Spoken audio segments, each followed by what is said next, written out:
Journalism doesn't have the right to be between the people and politicians. That's not our right. We can't sit on an ivory tower and assume that right. But journalism has a duty to try to communicate to as many people as possible what is happening in the world with added context. And if you lose that, society loses. That was the voice of David Clinch, a 30-year veteran of journalism, a man that sits on the cutting edge of the news media business. And I'm Martin Nutty. And I'm John Lee. Welcome all of you to another edition of our Global Irish Nation conversation here on Irish Stew.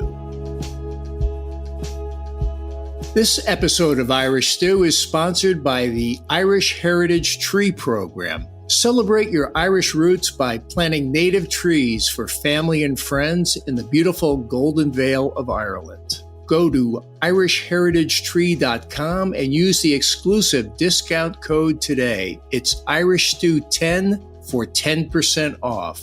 That code again is IrishStew and the numeral 10. Keep the heritage of Ireland green and growing by going to irishheritagetree.com. Hey, we want to welcome everybody back to another Global Irish conversation here on Irish Stew.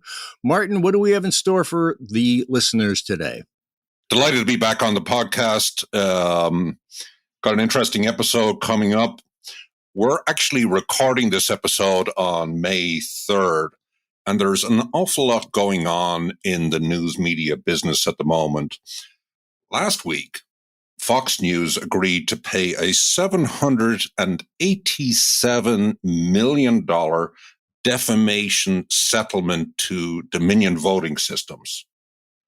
That was swiftly followed by the firing of Tucker Carlson, that network's most popular primetime host.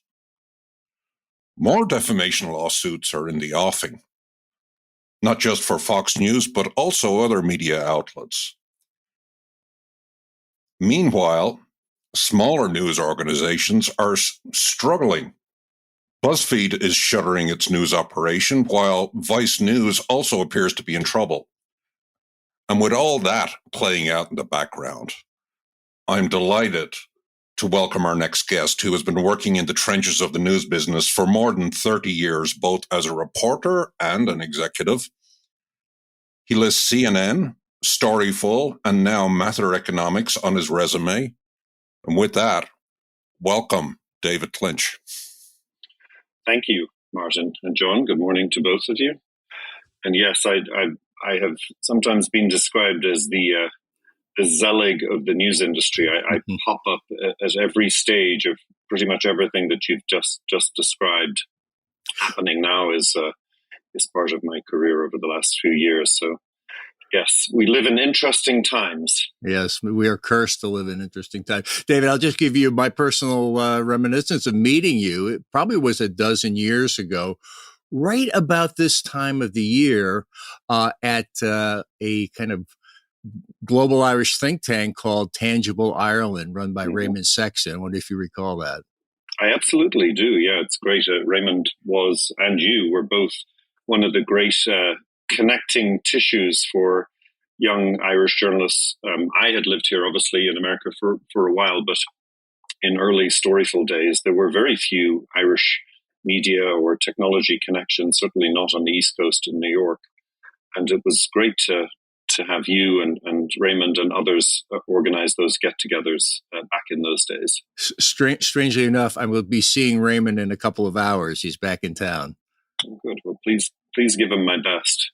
Now New York is infested with young Irish journalists. And the Storyful Alumni Network, which I'm now a proud member of, which I am very proudly a member of, is dominating in some ways the media scene in New York. But that was not the case 10, 15 years ago.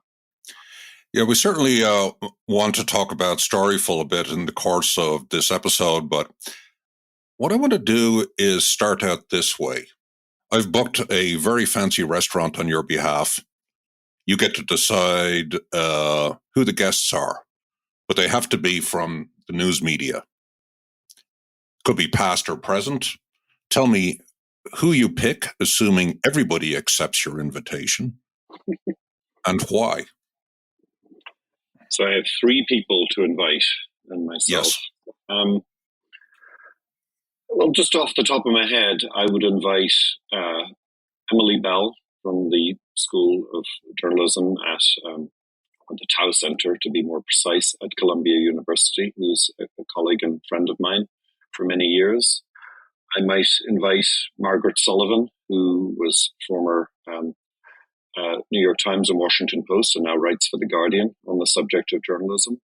And I might invite my old colleague Mark Little as well from Storyful Days. And I think the 4 of us all know each other and have not always a conversation that we're having together, but a conversation that we've had with each other that I would love to continue over a very expensive dinner that somebody else was paying for, about what I euphemistically call a short history of the future of news, which is the never-ending discussion of what the future of news is and how the end of news and journalism is impending doom.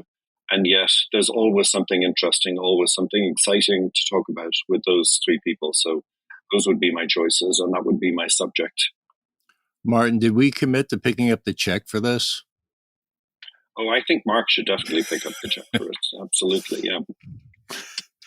Yeah, we've had the pleasure, of course, of hosting your former colleague, Mark Little, and it was interesting that you used the words future and history because, of course, he's just launched a new podcast, which is, I think, called The History of the Future, which is actually excellent on the subject of the changes in journalism. I've been really enjoying listening to that. It is. It's really broader, though. It's beyond journalism. That's a fascinating subject to me. And yeah, and those 3 people, and there are many, many others. I'm very lucky to have direct personal connections with dozens, hundreds maybe of journalists and people who have lived and breathed journalism over the last 33 plus years that I've been a journalist. Or I now describe myself as a former journalist, but I was a journalist over those 3 decades.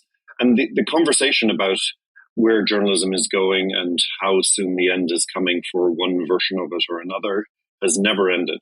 When I started in journalism in the late 80s, the discussion was, just beginning about the switch to digital. But that was literally just, instead of splicing film, you were recording on a digital tape, and then many years later, the New York Times was transforming to digital, but that literally just meant that an article could be published on the website before it was printed in the newspaper. So any and all thresholds of the impending end of journalism because of the changes in technology have always been discussed with great passion in my circles of people who care about journalism. But then after 3 decades, you also realize that there's no single technological change that is going to define the future of journalism. Journalism will happen in the crack of a wall if that's the only thing that's left, if that's the only space that's left. The journalism will still happen. But what dominates the conversations that I'm in is what is the business of journalism that supports that craft and that art and that important act of journalism, what allows journalism to happen, especially authoritative journalism, which tends to be or can be expensive. And those are the things that I have become fascinated by in the certainly last few years. So in order to really kind of understand anybody's story, we always like to ask about origins. And as I understand it, your childhood origin was split over both Ireland and England. Tell us a little bit about that background. That's correct. I'm aging myself here, but my first encounter with media was probably on the day I was born. Winston Churchill died, and I was born in England. So probably somebody somewhere in the background was playing the BBC announcement of Winston Churchill's death. Thank God I wasn't named Winston, I was named David. Mm-hmm. But I was born in England because my parents, both of whom are Irish, from very different backgrounds in Ireland. But as happens when people move abroad, they had both were both working in England at the time. My mother grew up in England, was from a family in Cork, a very working class family in Cork. My dad was born in Ireland and grew up some of his youth in Ireland, some in England. And they were both working for Ford Motor Company in Dagenham in Essex in the 60s. And so myself and two of my three brothers were born in England. But we moved back to Ireland when I was very young. So I don't really remember those first few years in England, except for the fact that I'm told I had a fairly pronounced English Essex accent when I was very young. And that was beaten out of me fairly quickly when I arrived back in Ireland. And then grew up in Ireland, so didn't really remember those years in England, but grew up in Ireland, went to Belvedere, went to Trinity, which was sort of your fate if you were a Clinch in Dublin at the time. There was a Clinch in every year in Belvedere when I was there, and Clinches all over the place. So you were never yourself in my family. You were always somebody's brother or uncle or son or nephew. And so it was both a wonderful upbringing in Ireland, but also to some degree constricting for me personally. And, I was always fascinated growing up in the 70s and 80s in Ireland in a sort of a Bono-esque way about the rest of the world and the role that Irish people could play. And in those days, it was very much a kind of a potential that Irish people could play. But then people like Bono and others started to pave the way for how young Irish people could go out into the world and have a voice way beyond the parochial confines of Dublin or Ireland or Catholicism or anything else. And that's the atmosphere I grew up in, is that I lived in Ireland. I loved Ireland. I loved being Irish, but I was always fascinated by the idea that being Irish and speaking English, for instance, gave you this pathway to the rest of the world. And communication was the key. So well before I was interested in journalism, I was interested in communication. I just was fascinated by the technology of pirate radio. And for instance, like my first job in journalism, if you want to call it that, was that a friend of mine or a brother of a friend of mine ran a pirate radio station, which I think was based in the back of a caravan that drove around North Dublin at the time I was in school. And we would rip out the football results from the Evening Herald and then go and read them on the pirate radio station in the evening. So that my first experience of curation was basically stealing content from somewhere else and reading it on a pirate radio. Well, that could open up, as we get into this a little further, that could open up some great discussions about the kind of curation of news and who's actually making the profit on the journalist's work, and get into AI. Where's all that information coming from? But before we get there, we noticed that you had a foray into theater. It sounded like coming out of Trinity, you had not completely set your path in life, which we often find the case with our guests. But what I don't know what your involvement with theater was, but I'm struck by the storytelling aspect of theater. Well, again, communication, storytelling, I suppose. There was no training for journalism back in those days in 70s or 80s. If there had been, I might have studied that in university, but I didn't. I studied French and philosophy at Trinity, mostly because I was more or less fluent in French and didn't have to work at it very hard, and because I wanted to play rugby and I wanted to act in the theatre. I acted in Belvedere. I wanted to act in the Players Theatre in Trinity, and that was my passion. And after just to sort of restate, my interest in journalism was also defined by the fact that my dad had brought me in a few years earlier to some contact he had high up in RTE and said, my son wants to be in media. And the fella, who will remain unnamed, talked to me for a while and realized I couldn't speak any Irish and that I had a very vague understanding of what journalism or media was about, and just basically told me I'd never get a job at RTE. So I had sort of shelved any idea of journalism and was concentrating on theatre, and left Trinity and left Dublin, as many people did in the late 80s. And almost all of my friends and relatives left Ireland in those days, or certainly more than half. Went to London to try and work in the theatre, and basically it turned out that I wasn't good enough. I wasn't really an actor. I was trying to be a director at that point, and it just didn't work out. But as a perchance, trying to work in the theatre and basically pulling up the curtain on a West End theatre for a few months, I had been able to join the union that crossed over from the theatre to television, or at least at the sort of lower level of television jobs. And so I just kept applying for television jobs because they paid slightly more than theatre jobs did. So I got in a job at ITN as a freelancer, and I only got it, and I was only interested in it because I said I could use a computer, which wasn't really true, and because the beer money was basically slightly better. So I am a completely and utterly an accidental journalist. I was attracted to the idea of a media journalism environment, but I knew nothing about journalism. But the more I stayed at ITN and just kept saying yes to things, they were starting a new morning program on Channel 4 News in the late 80s. I got involved in that as a researcher. Then shortly after that, in the 90s, in very early 90s, the Gulf War happened. CNN became a great affiliate partnership between ITN and CNN, so I became aware of CNN. In fact, I was in the newsroom the day that the Gulf War bombing of Baghdad started, and I remember seeing Stuart Purvis, who was the top man at ITN at the time, running around like a headless chicken saying, "Somebody call CNN, somebody call CNN," because that was the moment when CNN owned the story. And I didn't know much about CNN, but that immediately turned my mind onto the idea that there was a whole new world out there in America of 24-hour news and global news that I still had not experienced. So I stayed at ITN for a while and, became a journalist, but still very much kind of not sure how serious I was. But then, as with other things in life, I didn't work in theatre, so I ended up working television. Then I met an American woman in London who I decided I want to spend the rest of my life with. And cutting a very long, very romantic story short, I basically applied for a job at CNN over the phone. I think I faxed them my resume. They gave me the job, but I had to have a visa. In order to have a visa, I had to get married. So I came to America to work for CNN in 1991 on a fiancé visa and had to get married within 90 days. So that's how I became a journalist, is not through a thoughtful process or training.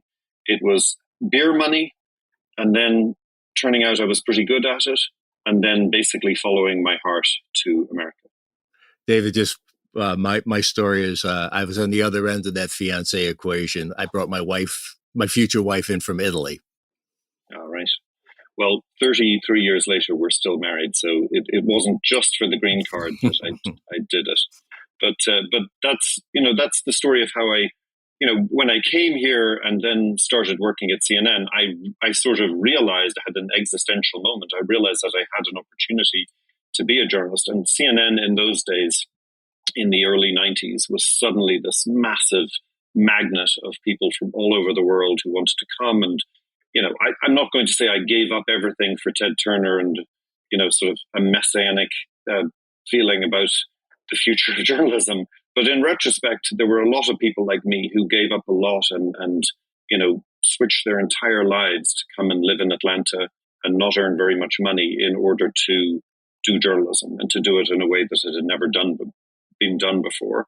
And I got to travel the world. CNN in those days was like the journalistic equivalent of joining the Navy. I went to Moscow, I went to Gaza, I went to the West Bank, I went to Egypt, I went to Paris. I was in Belfast with the Good Friday Agreement with CNN. Caribbean, lying on the beach, covering a story. You just all of the great things that can happen to you when you're part of a big global network. But also, it was a team. It was a team that was very tight and very dedicated to truly meaningful journalism. Not perfect all the time, but maybe some very valid criticisms of CNN even back then. But it was definitely about the journalism. The journalism was the star, and I'm very lucky that I had that period of time when I got to be a part of that team that was very single-minded and dedicated. So tell us about being Irish in CNN, or maybe I'm assuming your ITN experience in London factored into this. Obviously, you weren't put on the domestic United States beat. Was that part of that? You think just simply you had that worldview as a product of being an Irish person, and was that recognized in CNN? It's interesting. You think about it, even, at ITN, for instance, one of the things that was very strange for me and very hard for me, and I think probably one of the reasons I left London, is that, I had been born in England and I didn't think I was English. I thought I was Irish, but I never thought that I would ever be uncomfortable in England. But I came into ITN sort of from the bottom up. I wasn't an Oxbridge graduate. I wasn't coming in as a journalist. I was basically a worker in the research library. And yet people didn't know what to make of me. I didn't fit into any box culturally, for them. I wasn't English, but I didn't really sound Irish, and they really weren't sure what the hell to make of me. And then when I came to America, the great thing was that everyone, of course, would comment and say, "Oh, I love your accent." And so I was definitely foreign, but at the same time, nobody gave a toss who I was or what school I went to or who my dad was or anything else. And there was a great leveling effect. And then at CNN in particular, everybody was from somewhere. I did, to answer your question, they didn't have to ask me. I went straight for the international desk. That's where I wanted to work. Ted Turner wouldn't let you use the word foreign. In those days, you get fined if you use the word foreign. He called it the international desk, and that was the place to work at CNN in those days. There had never been a foreign desk like this. Maybe the BBC would be comparable, but this was the center of the world. You knew about everything happening in the world before anybody else did. That was the place everybody wanted to work. And so, yes, I probably was welcomed into that because I had an international background and spoke some languages.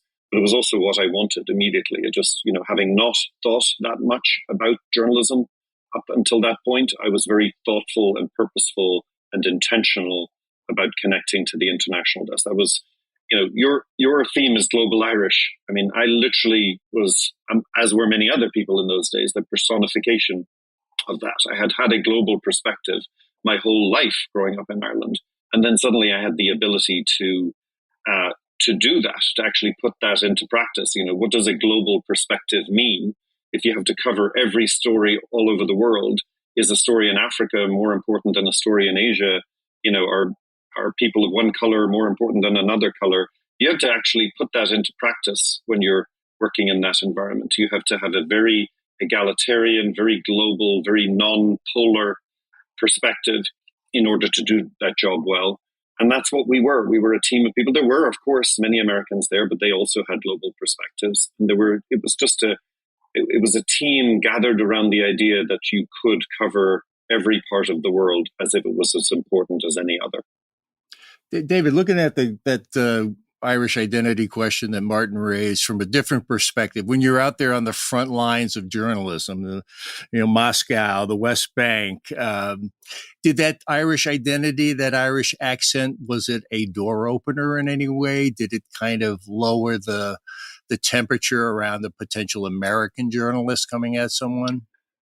Yeah, well, there are two interesting aspects to that. One, just very briefly, is that I, for instance, could have had, and maybe should have had, American citizenship and a passport very early. Within a year or two of being married, I was naturalized and could have had a passport. But I chose not to in those days because it was actually very useful to not have an American passport in your back pocket if you were in certain parts of the world. I think I probably stretched that excuse for many more years than I needed to. In other words, it was sort of a good talking point, but eventually, I am now an American citizen. I became one many, many years ago. But it was useful and important to have an Irish passport. It was a door opener, but it was also useful in some ways not. If you were being chosen for particular teams to go to particular places, having an American passport could have possibly been, a danger, or an unnecessary danger. So that was the rationale for my passport situation. But in terms of the accent, it's not really just the accent, it's the perspective. Again, there are Irish lovers all over the world. You can go to cover a story of a riot in the West Bank and then stop on the way home back to Jerusalem and Bethlehem to get some hummus out of the wall and walk into a shop next door to the hummus restaurant. And there's a Palestinian guy who speaks fluent Irish because he used to go out with an Irish girl and loves Irish people and, gives you a free piece of clothing for your children because he just loves Irish people. So it doesn't matter where you are in the world. There's almost always an Irish pub, and there certainly is always an Irish an openness to Irish people that is not available to every other culture. And of course, here in America, being Irish opens all sorts of doors. It's just a ridiculous pass that you get, that takes you into the higher levels of conversation with government people, with media people, with others. When Mark founded Storyful and I joined later, there is absolutely no doubt in my mind that our Irishness was a big factor in opening doors. Now, you just segued us very nicely there, because you mentioned Storyful, and after 19 odd years at CNN, you decided to do the unthinkable to some people's way of looking at things by leaving, let's say, a safer existence in journalism, dipping your toe into startup world. Talk to me about risk-taking and explain to our listeners a little bit about Storyful. We've had the pleasure, obviously, of hosting Mark Little and talking about that a little bit, but I'd be interested in your experience there as a co-founder of Storyful. Well, Mark was the founder. I joined as a founding early member, or early member of the team. It's Mark's company and was at the time, and we were very lucky. Mark and I had been in college in Trinity around the same time back in the previous lives, and we had reconnected over the years a few times through media things when he was at RT and I was at CNN, and then sort of became friends again, and then reconnected through Twitter. And really, that's the origin story of Storyful in a way, is that he and I and a few others around the world started to realize the potential of social media. And we'd come from a slightly different perspectives. I was still at CNN, and I was warning people within CNN that the social media wave that was coming was both a massive opportunity, but also a huge danger if it was not properly managed and curated and filtered in a way. And it was not necessarily, my message was not necessarily very well received. So I was, in my last few years at CNN, trying to build systems and tools to harness the power of social media, but I wasn't quite sure where to go with that. And Mark, I think, was still at RT, but thinking about taking a break and starting Storyful around the idea of storytelling and there always being somebody closer to the story. And that, before we really used the term user-generated content, it was about eyewitness content and people who were there to tell the story in a way that a journalist couldn't. And basically, we're both married to Americans, so we would sort of meet irregularly in Dublin, and our two wives would just get sick and tired of us talking about leaving our great jobs and going off to do whatever we were going to do, this ill-defined thing. And then we would meet again and get more serious about it, and again. And I think eventually, everyone who knew us realized that something was going to happen. And Mark took the first step, left RT, founded Storyful, put the team together. And it worked very well, conveniently for us, that I was still based in America. So when I left CNN and then later joined Storyful a short while later, what advantage that gave us is that we had a foot on both sides of the Atlantic. And we also had the two sort of, they weren't ever competing, but the two sort of pillars were systems to find the news on social media and then helping the stories emerge. And that's what Storyful is. It's a combination of those two things. It's a combination of journalism and technology, and always has been and always will be. But it's also a combination of journalism skills being applied in a very real-time environment that nobody really thought was possible when we first started. The idea that you could put a system in place to verify the most important video, to verify the most important images, to spot fakes, to quickly identify the most valuable content, that was deemed to be, there's too much out there. You'll never be able to do it. And one of the things that we did, which was in some ways a very un-Irish thing to do, was that we applied systematic approach to that, right? In the end, there was a very Irish storytelling aspect to it and a very global communication aspect to it that was very Irish. But the sort of American angle, if you want to put it that way, was that we took a very systematic technological approach to it. And you put those two things together, and Storyful did not solve all of the problems of verification, but I'm very, very proud of the fact that, 15 years later, the processes that we started and developed are now adopted across almost the entire industry globally, at least certainly in any serious news organization. If you don't have real-time verification and real-time, rights clearance for video and images, you're not doing your job properly. So it was a small thing that turned into a big thing, but its impact has been even bigger than just the impact of Storyful as a company itself too. We were lucky enough to be acquired, and then Mark left a little while after that. I stayed for many years and just left a couple of years ago. And I'm very proud of how big Storyful has become. But I'm even more proud of the impact that it had in the journalism industry. And as I've mentioned to you both before, I'm extremely proud to now be a Storyful alumni network member. Because if you think about the impact that people like Mark and Anya Kerr obviously have had, and Malachy Brown and Donny O'Sullivan, I mean, these people are incredible, flag wavers for the future of journalism. If anyone is worried about the future of journalism, look at the Storyful alumni network. It's making waves everywhere in the world. And so it was, like all things Irish, it was a fortuitous connection made mostly in pubs in the early days before we actually founded. And actually there was still a lot of meetings in pubs even after we were in business. There was an Irishness to Storyful all the way through, and there still is. But it had just the right dose of American sort of technological forethought involved in it as well. David, tell us a little bit about the kind of the new power you unleashed at Storyful with the way you were able to bring in that sort of crowdsourced, user-generated content that was previously unavailable. You talked about how this kind of content can give you a 360 view. What did you mean there?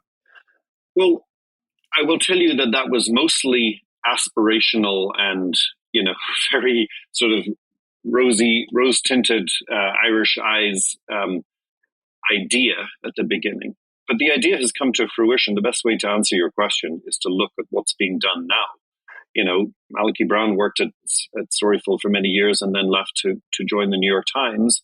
And a few Pulitzer Prize wins later, the team that operates at the New York Times and many other teams that operated other formerly newspaper operations in the United States and around the world are doing forensic storytelling journalism in a way that could never have happened if it wasn't for the contribution of entities like Storyful and Bellingcat and others.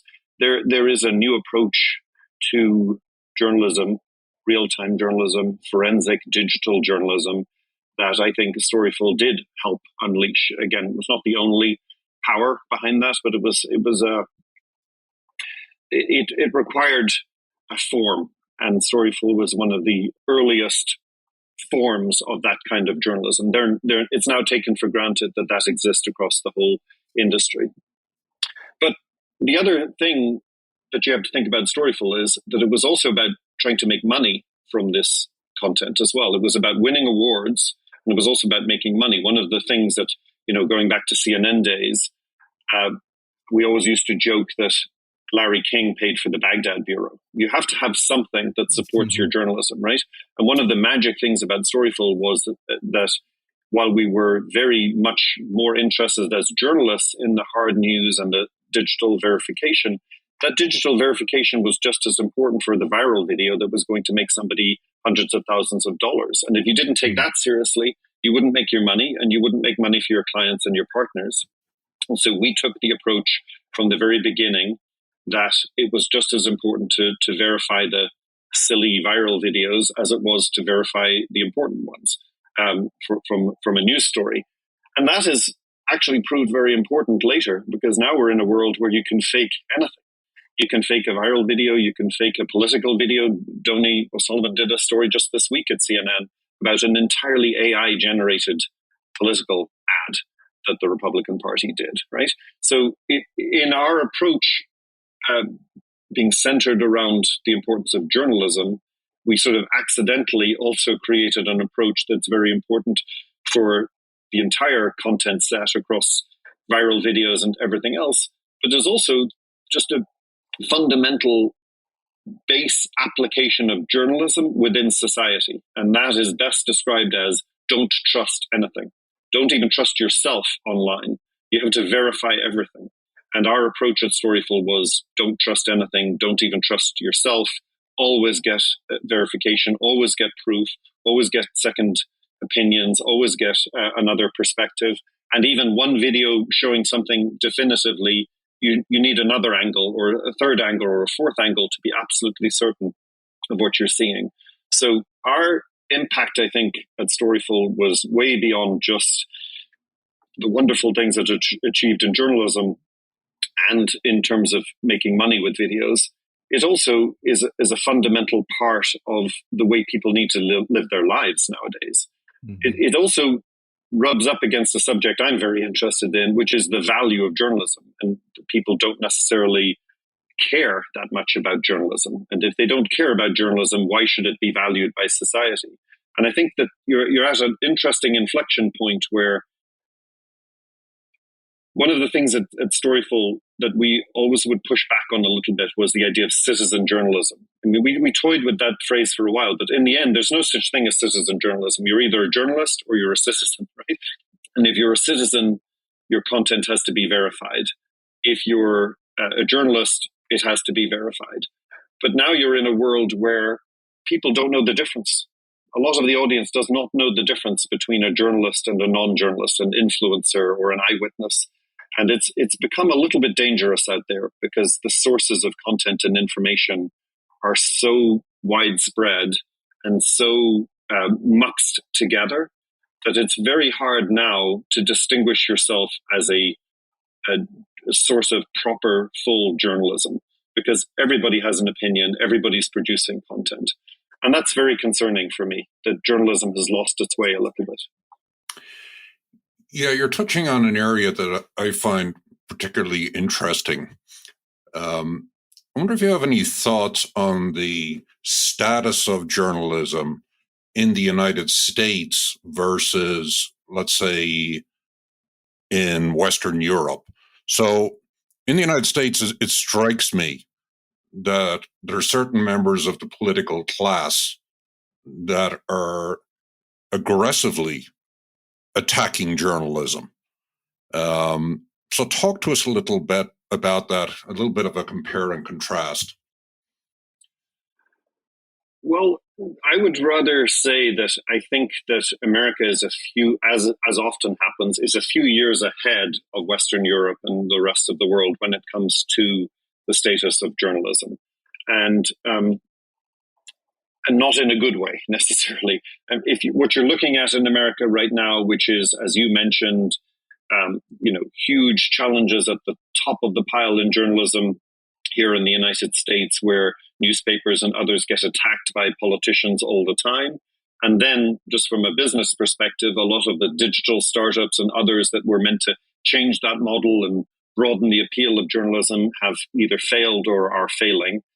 And so you have a sort of a perfect storm of a high incentive from political parties of all kinds, but particularly on the edges on both sides here in America, to attack journalism because it gives them some of the power that otherwise journalism would hold. And then you don't necessarily have an alternative source of journalism that is coming up behind that is more trustworthy.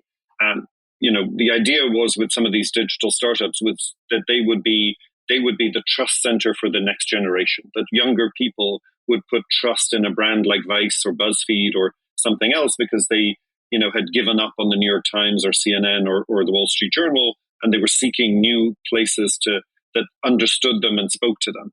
Well, the problem with that is that the business models were not there, right? But I also believe that the problem was that was never really going to be the case. It was never, a young audience are not stupid. They were never going to have the same level of trust in a news organization that did, viral videos and news. They were never going to have the same level of trust in a brand that didn't have the resources that the New York Times and others have. So you're kind of caught in a catch-22. trust has been set up in journalism as being equated to heavily resourced, very well-established brands that are very expensive to run and only a certain amount of people consume them. And then other news is maybe trusted in some ways by other audiences, but it's not distinguished as news and as journalism. It's just content. It's just there. BuzzFeed is the same as Facebook, in a lot of people's minds. TikTok is the same as, whatever other news brand you want to mention. You just get into this big ocean of brandless, nameless content. And the problem then becomes is you just only have those very large news organizations that still retain a lot of trust. But not everybody is consuming them. Not everybody is reading them. Not everybody is watching them. And then the rest of the audiences are just, consuming all kinds of stuff all the time and not distinguishing between what is authoritative and what isn't. So to answer your question about Western Europe versus America, I think what you're seeing here now is a real crisis here, because now political sides, perhaps the right more than the left, but both sides in some ways, are smelling blood in the water. They basically realize that they can go past media straight to the people they want to speak to. It's nice if they get mentioned in the New York Times, but it could also be risky, right? So why bother? Why bother having the filter of journalism between you and people? And that's their right, of course. Politicians have the right to speak to people. They should always be able to speak to people. But if audiences increasingly don't get that information filtered through journalism and filtered through the ability that journalism has to add context, then politicians can say and do whatever they want, right? And they are speaking directly to audiences. I think you've already seen that in the UK, certainly in Brexit years, and you see it in Ireland a little bit, and you certainly see it in France and Germany and other places. It's coming. And I think the same crisis will exist in Western Europe that exists here in America soon, is that elite brands will be seen as elite and other brands will just mix in with everything else. And politicians, especially ones that have authoritarian desires, will want to just bypass all of that and speak to audiences directly. And again, that's their right. It's not journalism doesn't have the right to be between the people and politicians. That's not our right. We can't sit on an ivory tower and assume that right. But journalism has a duty to try to communicate to as many people as possible what is happening in the world with added context. And if you lose that, society loses. So you raised the word context there. When I think about journalism, it strikes me that there's three aspects to my layman's view of it. One is news gathering, newsroom type of activity. Another is the analysis that sits on top of that. And then finally, we have opinion. And I opened up the podcast with a reference towards the massive $787 million settlement that Fox News has agreed to pay to Dominion Voting Systems. What does that tell us about the state of journalism, that all of a sudden now the large enterprises like Fox News are vulnerable to significant lawsuit activity or significant lawsuits? Is that changing the field of play? And if so, is that change healthy or is it problematic? Well, the answer is we're not sure yet, right? Because it was an inconclusive, it was a very expensive result for Fox, and we are still seeing other fallout. You mentioned that Tucker Carlson was let go a while ago, and then there's even more stories coming out since then about Fox, which could continue to damage Fox and have the impact of making Fox and others that are very opinion-centered think twice before airing opinions that are unverified or misleading or lies. But that is not what the court decided. The court decided to let it happen outside the realm of jurisdiction and to go into just basically a payment. But I think I at least can infer from that judgment and from the payment that Fox News made is that there is a realization that journalism is quite rightfully protected by the First Amendment here in the United States. And that is a wonderful thing that the US has that I think every other country should look at, because it is just absolutely fundamentally simple. The government, cannot tell you what to say, right? And free press is protected. And in the Second Amendment. And I think that if you think about the impact that this big payment from Fox has, it would certainly indicate that there is no protection for opinion that is not verified. There is no protection for somebody having their own point of view about something and saying something that is not true. If that is said accidentally and then corrected, then it stays comfortably within the realm of opinion journalism, which is corrected or quickly adjusted. But if you relentlessly, continuously lie, and you're lying, or that the people that you're talking to are lying, and you're amplifying that without any context, without any verification, and that you're doing that, that is not protected speech in any way at all. And I think that the judge, didn't decide that. But I think, and that's probably a good thing, because I think it would get messy if it went up to the current Supreme Court here in the United States. It would be a be careful what you ask for situation if those kinds of cases ended up in the Supreme Court right now. But what it does is it reaffirms the status quo here in the US, is that journalism is protected. Warts and all, mistakes, errors, correct them. You get something wrong, you say you got it wrong. That's journalism, right? But opinion is protected, but not lies, not continued damaging lies. That's not journalism. You have absolutely the right to go and do that. You absolutely have the right in America to go and lie to anyone you want. But if you do it under the guise of journalism, or try to, and it creates damage in your audience and in society, again, you can do it, but there will be consequences. It's not protected. So I think that there was a half message in the payment that Fox had to make, and that is, you can do it, but it'll be expensive. But it didn't really move the goalpost in terms of the law. The law remains the same, and maybe it could do with a little bit more clarification at some point. But I personally think that it would have been risky for it to go up further in courts, because there's no guarantee that the current Supreme Court in the United States would protect journalism in the same way, or define journalism in the same way as it has previously been defined.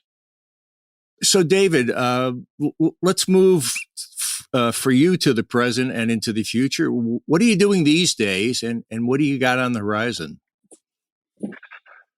Well, as I mentioned, I left Storyful a couple of years ago now, which was, the time was right there. There were no bridges burned when I left CNN, no bridges burned when I left Storyful. We live in a glass house here in the journalism world, and there's no point in ever looking backwards. So I took some time off after leaving Storyful and wasn't sure exactly what I was going to do. But I had become increasingly involved in and interested in the business of journalism over the last few years. My role at Storyful, current role that I have with Mather Economics, and my own consultancy, Media Growth Partners, are all focused now on helping news organizations build business models. But another very important part of that is that in thinking about business models and thinking about the sustainability of journalism, I began to realize that you couldn't really do that and get the funding that you needed, get the audiences that you needed, and get the growth that you needed if you didn't also have a value proposition. So it's been very interesting for me going through the startup process and seeing what it requires to have a value proposition, like being constantly challenged by investors and by clients and by others, like, what's the value prop, as they say here in America, right? Well, so as I think about journalism, I began to realize more and more and more that I could not just assume that the value proposition of journalism was clearly stated. I could not assume that everybody thought that journalism was as valuable as I thought it would be. And I also began to realize that, people talk about journalism and say, well, there should be more journalism. There should be, less news deserts, and there should be more news outlets. Well, what I've also learned over the years is that all news is not equal, and that you could have something that sets itself up as a news outlet, and it could be complete crap, basically. It could be pink slime. It could just be, just publishing, God knows now, AI-produced news that is just completely useless to anybody, right? But it might make money because it'll connect to advertising, and if you run it inexpensively, it might make money. So it became very important to me to understand that what I was trying to do was not support the future of news. I was trying to support the future of journalism, local journalism. And of course, that's connected at the hip to the news industry and to the publishing industry and to the digital industry. But if it doesn't start with quality journalism, then I'm not interested, right? And if it starts with quality journalism, how can I persuade people, funders, others that might be interested in supporting journalism, how can I persuade them of the value? And in some ways, you've two ironic problems. You're preaching to the converted in lots of ways to people who want to support journalism, but at the same time, they're increasingly demanding visibility into their investments. How can I track the value of my investment into journalism? I keep giving money and money and money, and nothing changes, right? So there's a big change happening here in the United States that I think is going to flow around the world very soon, where big funders of journalism, who are obviously, they are the converted, they're the ones who believe in it. They are increasingly saying, if we're going to invest in the future of journalism, it has to be about sustainable business models and it has to be about authoritative journalism. And so we're not just throwing money all over the place. We want to show for sure that our money is going towards something sustainable and something that has an impact, right? And then on the audience side, why should anybody out there care whether I'm doing authoritative journalism or not if they don't understand what journalism is, if they don't understand how important it is? And all of these other things that in a democratic society are measured and visualized and shown and tracked as being important parts of a democratic society, journalism is not. There's nowhere for me to look and see what the impact is of local news in my community or in my city or my state. I can't, I might have a concept of it, but I can't look and see it. So I am determined to solve both of those problems at the same time, create better ways for investment, to create sustainability for authoritative journalism, and to be able to visualize and track that impact in society. And so I'm spending a lot of my fourth act here in my life in supporting the future of news in that way. There are lots of other things that can be done. Obviously, people have to produce the actual journalism, but my journalism days are over. My contribution from this point on is to create better frameworks for funding and tracking the impact of journalism. That's really interesting, the tracking aspect. I never really thought of it in those terms. Well, yeah, I mean, you can go to a map of public data and you can track over a period of time what the broadband availability is in a state or a postal code in Ireland or in America. You can look and see how many people have access to broadband. But can you go and look at exactly how many people have access to a news outlet? And can you look at the impact that reporting has? It's all inferred. It's all this ivory tower. Well, of course, journalism is important. We don't have to prove it. We don't have to show it. And of course, I'm not talking about turning journalism just into data and just measuring it in some way. But if you don't show and illustrate the impact of it in a better way than just anecdotes or qualitative measurement, then why should audiences care, right? And so I think that there's definitely something to the idea of visualizing and tracking that impact. It strikes me that these are the two probably most important points right now in the world of journalism, is almost an educational process on the consumer of news. There needs to be more literacy because there's a welter of information being provided across the internet, etc. Is there part of your brief, as you see it going forward, an effort to say, okay, you've just come across a news story on the web. What are the checkpoints one needs to tick off before you believe that story is actually valid or useful, etc.? Would you consider that kind of effort to be part of what you're talking about? I do, and I think there are wonderful efforts out there in like Newsbrands Ireland does a great educational effort in schools in Ireland, media-wise here in the US, of teaching younger people and younger audiences how to have critical thinking. And, of course, again, talking about taking things for granted, you would assume that most people going through school would learn about critical thinking and learn to apply that. But increasingly, that is challenged even in schools here and around the world, is critical thinking and things like literature and others are not emphasized as much as they used to. So I'm all about educational aspects. But I also, from a practical point of view, think that there is no better way to get audiences engaged in the understanding what journalism is than to show them your work, right?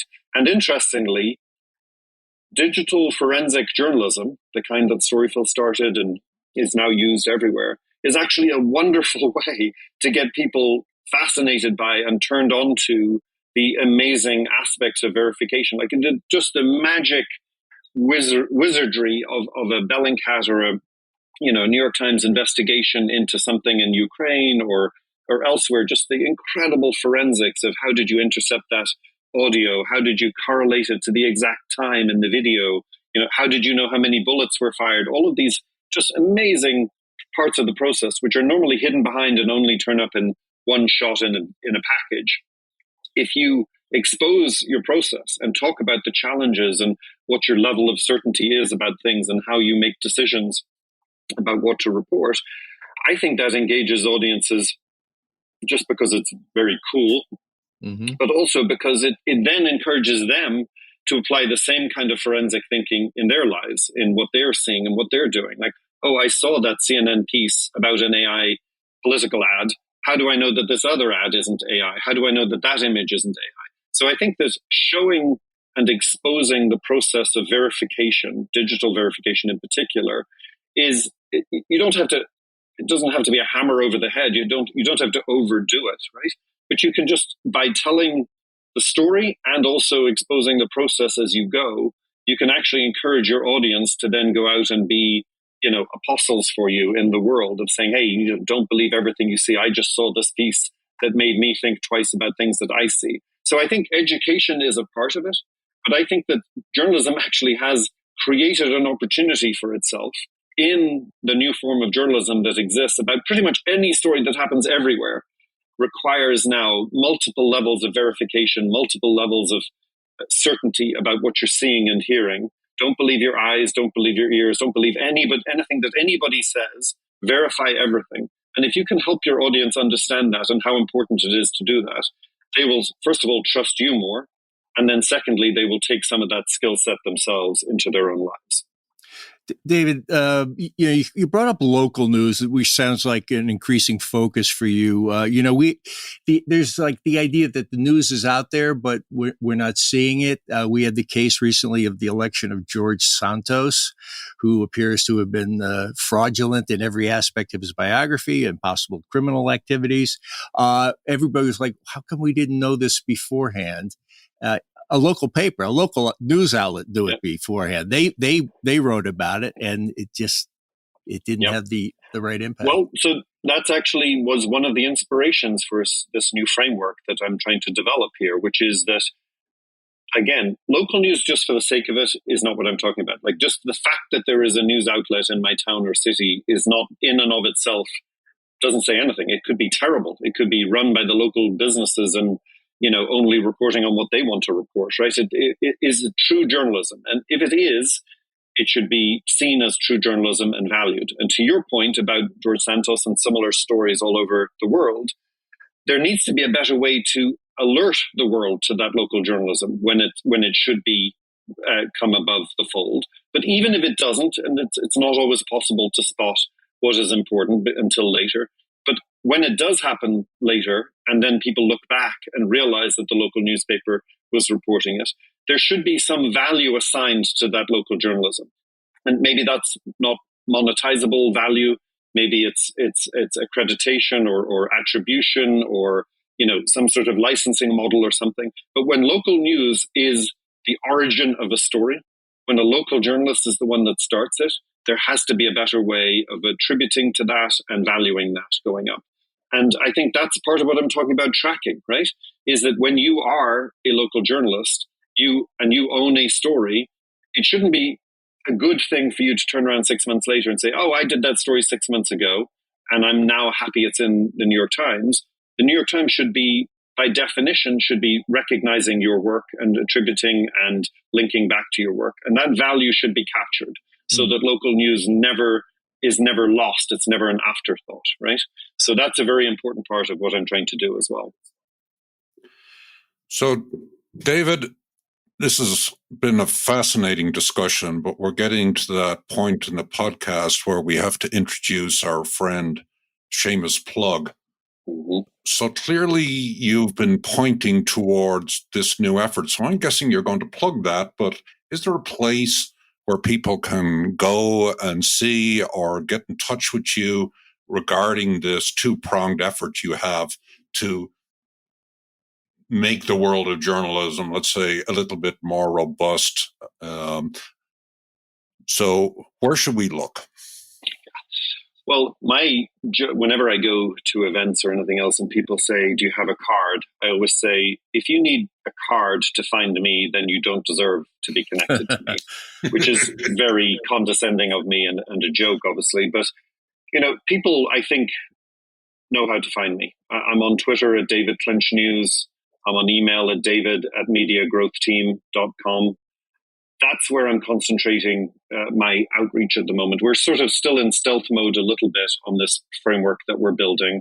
And anyone who's interested, what I'm interested in is hearing from people who are already involved in this, people who are already thinking about impact tracking, people who are already thinking about the value of journalism, people who are already thinking about the future of local journalism. If you're already involved in it and I don't know you, then get in touch with me on Twitter or email.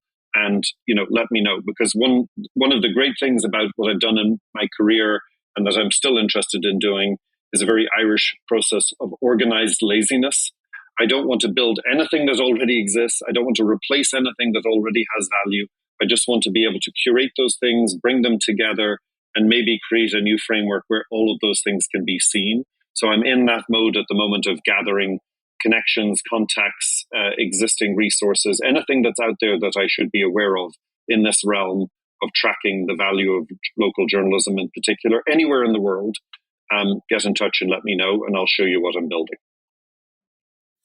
And so with that, on behalf of our listeners and me and John, I'd like to thank David Clinch for joining us. This has been a fascinating discussion. I think John and I are in agreement that it's incredibly important for functioning of society to have a robust Fortis state. And so we look forward to seeing the impact of your work, David, and hopefully we have the opportunity to bring you back on the podcast again as this effort, gets put together. And so we can kind of see the payoff going forward. So thank you so much for joining us. It's been a real pleasure and look forward to talking again. Thank you, Martin. Thank you, John. Thanks a million. I will see you again very soon, I'm sure. John, that was a great conversation with David Clinch, and I really got a sense of his passion for the practice of journalism and central importance, as he sees it, to a functioning democracy. But let me hear your thoughts. Yeah, one phrase he said at the end grabbed me, and it seemed to unify a lot of the threads of his life. Not an original phrase, value proposition. All throughout talking to David, that idea of the value of, what is the value of, underscoring the value of it, determining just what the value is, both of the content and stories of journalism, the reporting, and also the business model, which without a successful business model, we're not going to have any journalism. So that sense of value proposition mentioned late in the podcast, to me, seemed to inform a lot of what David is doing. Yeah, as I mentioned, what came across also was this real drive or real sense of the importance of rigor in journalism. That is absent in a world where everybody is producing content, but a lot of times people aren't producing real news, real journalism. And David's mission to get people to understand the distinction between drivel and rigor is going to be an ever more important conversation going forward as technology, spooky technology, such as artificial intelligence generated news, begins to make itself felt. We live, as they say, in interesting times, and in the world of journalism, I can't imagine a more interesting time than right now.